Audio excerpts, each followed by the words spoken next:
ஐந்தெழுத்திலே பிறந்து ஐந்தெழுத்திலே வளர்ந்து ஐந்தெழுத்தை ஓதுகின்ற பஞ்சபூத பாவிகள்.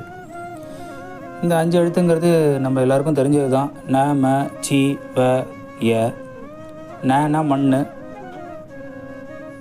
மேனா தண்ணி, சீனா நெருப்பு, வேனா காற்று, ஏனா ஆகாயம். இது எப்படி அப்படின்னா, நாதன் நாமம் நமச்சிவையே. நாதன்னா என்னது? சத்தம்.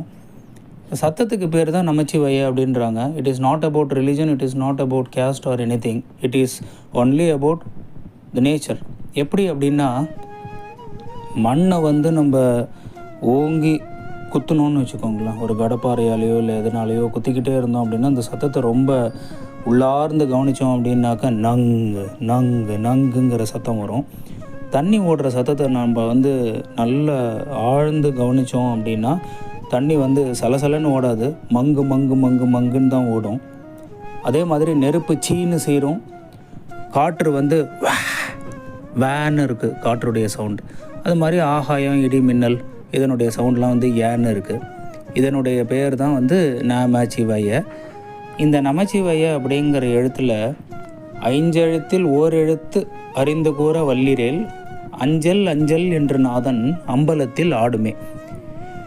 இந்த 5 எழுத்தில் ஓர் எழுத்தை அறிந்து கூற வல்லிரேல். அறிந்து கூறுதல் அப்படின்னா கண்டுபிடிக்கணும், தெரிஞ்சுக்கிட்டு சொல்கிறவங்க அப்படின்னு தானே அர்த்தம். எப்படி தெரிஞ்சுக்கிறது அப்படின்னா, இதுக்கு முன்னாடி பேராகிராஃப்லலாம் நம்ம பார்த்த மாதிரி உடம்புல நிலம், நீர், நெருப்பு, காற்று, ஆகாயம் இருக்குது. இதில் முக்கியமான ஒரு விஷயம் இருக்குது இந்த 5 பஞ்சபூதத்துலேயும். அந்த முக்கியமான விஷயம் எது அப்படின்னு பார்த்தீங்கன்னா நெருப்பு. அந்த நெருப்பினுடைய எழுத்து சி.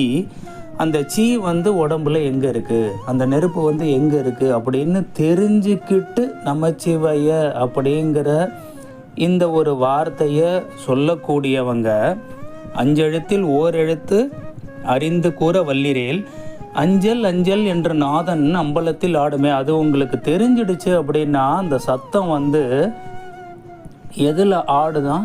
அம்பலத்தில். அம்பலம் அப்படின்னாக்க இந்த அண்டம் உடம்புல தான் இருக்குது. ஆனால் இருக்கக்கூடிய அந்த ஆன்மா, இருக்கக்கூடிய அந்த நெருப்பு உடம்பு கூட ஒட்டிக்கிட்டு இல்லாமல் தனித்து தொங்கிக்கிட்டு ஒரு அந்தரத்தில் நின்றுக்கிட்டு ஆடுதான். ஆடுது அப்படிங்கிறது ஒரு சார்ட் ஆஃப் மூமெண்ட் அப்படின்னு நம்ம வச்சுக்கலாமே. இதை நம்ம தியானத்தின் மூலமாக மட்டும்தான் தெரிஞ்சிக்க முடியும். அதனால் நம்ம தினமும் தியானம் பண்ணுவோம்.